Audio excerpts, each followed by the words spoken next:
Number 151 વમન સમાન।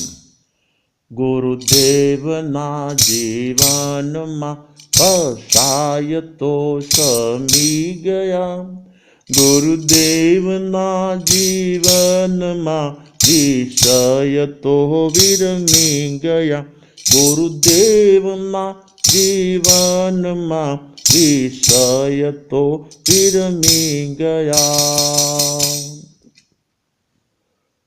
અનાજ લેવાના ઈચ્છુક ગ્રાહકે અનાજ બજારમાં જવું જરૂરી છે। કાપડ લેવાનો ઈચ્છુક ગ્રાહકે કાપડ બજારમાં જવું જરૂરી છે। શાક લેવાની જેને તમન્ના હોય ને શાકપીટમાં જવું જરૂરી છે।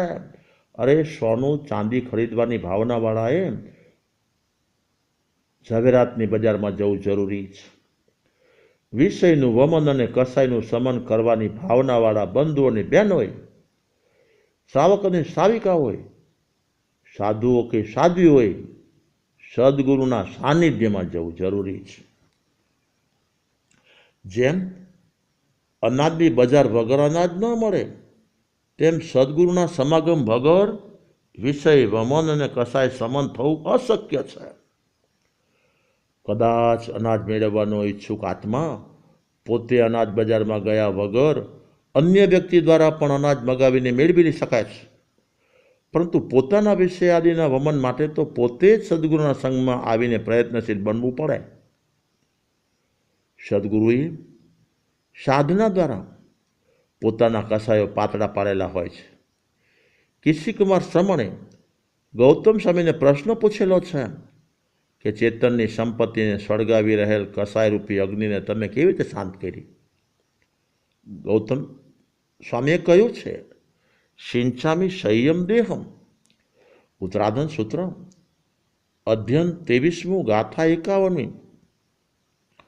પરમાત્માની વાણીરૂપ પાણીમાં સતત મારા આત્માને સ્નાન કરાવવાથી શાંત થયેલ કસાયરૂપી અગ્નિ મારા આત્માને બાળી શકતી નથી। પરમાત્માની વાણી પ્રમાણે વર્તન કરવાથી વિશુદ્ધ થવાય છે।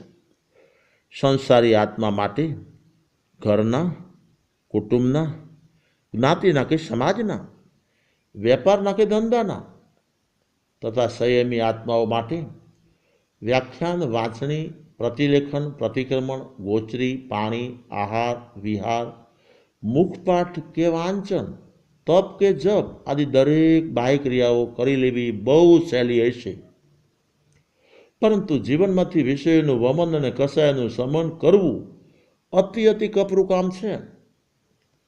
આ કાર્યની માસ્ટર કી સદગુરુ પાસે જ હોય છે, જેના જીવનમાં વિષયો વિરમી ગયા છે, કસાયો સમી ગયા છે, એ જ સાચા સદગુરુ દેવ છે।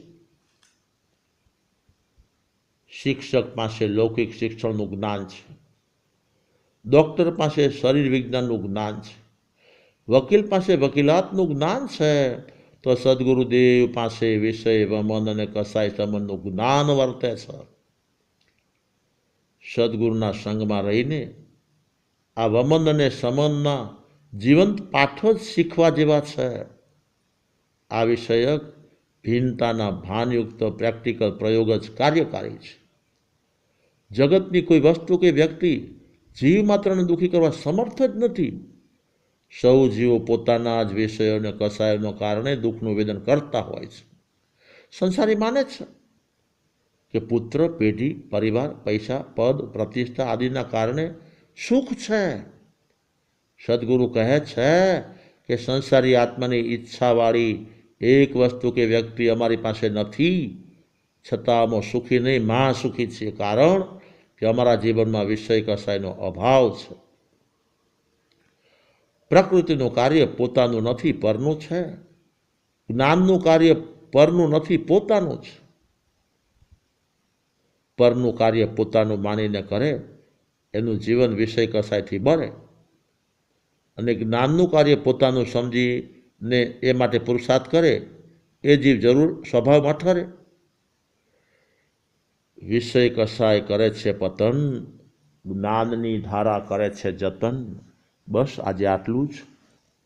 ધ્રાંગધ્રા સંબંત 2056 ચૈત્રવદી 13 સોમવાર તારીખ 1/5/2000।